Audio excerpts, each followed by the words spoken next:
Bismillahirrahmanirrahim. Elhamdülillahi Rabbil alemin. Dünya değişir. Lakin bu değişiklik insanların düşündüğü kimi her zaman təbii olmur. Cəmiyyətlər yüzillərlə eyni üsullarla idarə olunur. Amma indi manipulyasiya daha incə, daha görünməz və daha təsirli bir hala gəlib. Biz başladığımız bu video seriyası ilə sizə gündəlik həyatınızda sosial şəbəkədə qarşılaşdığınız manipulyasiya taktikalarını anlatmaq və izah etməyi hədəfləmiş və sizi sorğulamağa, həmçinin araşdırmağa yönəltməyə hədəfləmişik. Manipulyasiya insanların düşüncələrinə, hisslərinə və ya davranışlarına gizli və ya açıq şəkildə təsir göstərərək onları müəyyən bir istiqamətə yönəltmək üçün istifadə olunan psixoloji və ya emosional texnikadır. Və dünyada və cəmiyyətimizdə də artıq kütləvi şəkildə müxtəlif manipulyasiyalara məruz qalırıq. Bunun ən əsas səbəbi insanı sistemin bir parçası olaraq saxlamaq, real həqiqətlərdən məhrum etmək, itaət prinsipi altında tutmaqdır. Lakin bunu insanların sanki öz iradəsinə toxunmadan könüllü olaraq etdirməkdir məqsəd. Onlardan biri də meditasiya və yoqadır. Meditasiya və yoqa bir çoxları üçün rahatlıq və daxili sükunət vasitəsi kimi təqdim olunsa da, həqiqətdə bu metodlar sadəcə psixoloji rahatlama üçün mü hazırlanıb, yoxsa arxasında daha dərin bir məqsəd mi dayanır? Bu texnikalar qədim Hind fəlsəfəsinə əsaslanır. Əsas hədəf insan şüurunu dəyişdirmək, maddi dünyadan ayırmaq və yeni bir inanc sisteminə sürükləməkdir. Qərb dünyası bu praktikalara elmi əsaslı texnikalar kimi baxır. Amma həqiqət fərqlidir. Beyin dalğaları və şüuraltı manipulyasiya mexanizmləri vasitəsilə insanlara müəyyən davranış modelləri öyrədilir. Yoga və meditasiya təkcə fiziki rahatlama deyil, eyni zamanda bir inanc sisteminin yayılma formasıdır. Bu sistem isə insanı fərd kimi deyil, kütləvi, idarə olunan bir varlığa çevirir. Bu manipulyasiya ilə günümüzdə orta və yuxarı təbəqəyə yoga, meditasiya və digər bir çox anlayışlar üzərindən Hinduizm inancı təbliğ edilir. Yəni tarix boyu insanlar eyni sapmalar və köləlik sistemi ilə idarə olunur. Sadəcə dəyişən metod və terminlərdir. Hər zaman insan özündən əvvəlki nəsildən daha üstün kimi göstərilmiş, daha yenilikçi kimi təqdim edilmiş və eyni manipulyasiya texnikaları ilə idarə olunub, fərqli terminoloji adlarla bunun üzəri örtülmüşdür. Günümüzdəki insanları əsrlər əvvəl yaranmış bir dinə, Hinduizmə dəvət etsək, onların ilahlarına ibadətə çağırsaq, dövrümüzün insanı üçün bu çox gülünc, mənasız, keçmişdəkilərin inandığı kör təqlid, cahilcə və elmsiz bir inancdan başqa bir şey olmaz.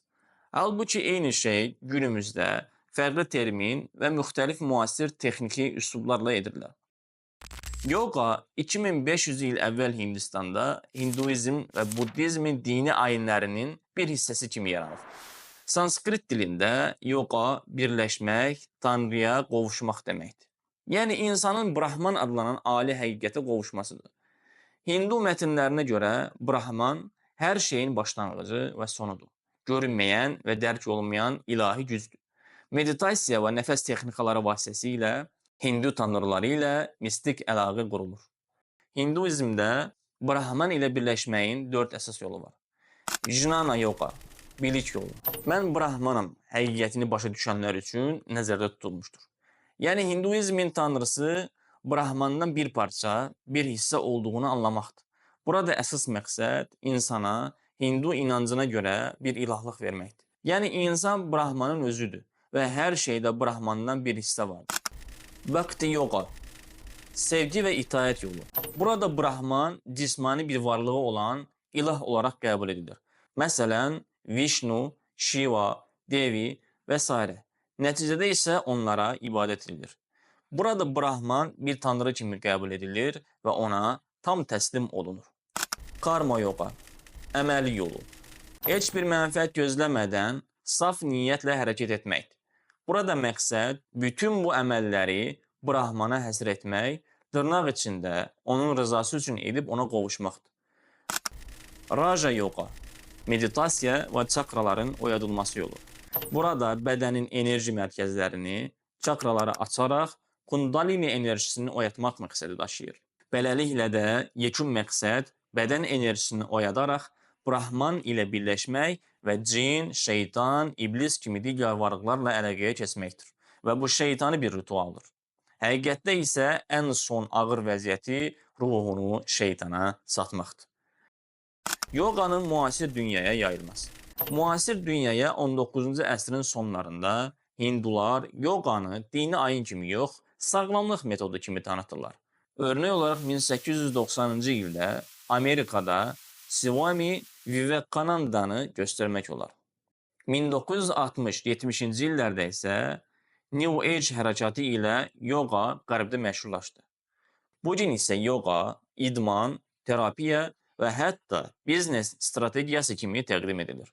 Günümüz dünyasında yoga sadəcə bir bədən elastikliyi məşqi kimi tanınır. Lakin onun əsas məqsədi fiziki deyil, ruhanidir.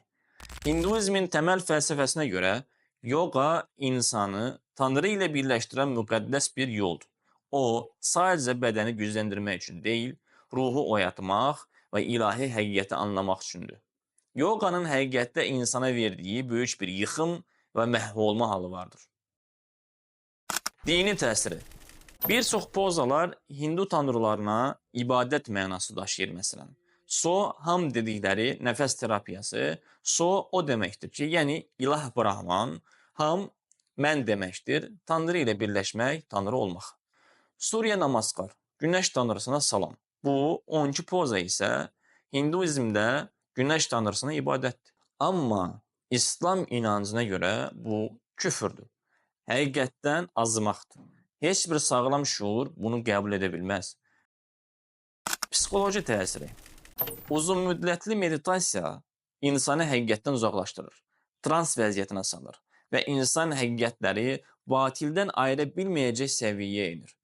Spiritizm, meditasiya seansları, çakranı açmaq yolu ilə ruhani varlıqlarla, əslində isə iblislə, cinlərlə, şeytanlarla əlaqəyə girərək insanlar həqiqətlərdən uzaqlaşır.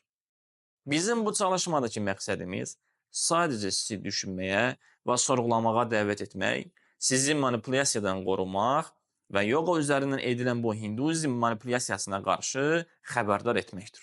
Siz sadəcə sorğulayın.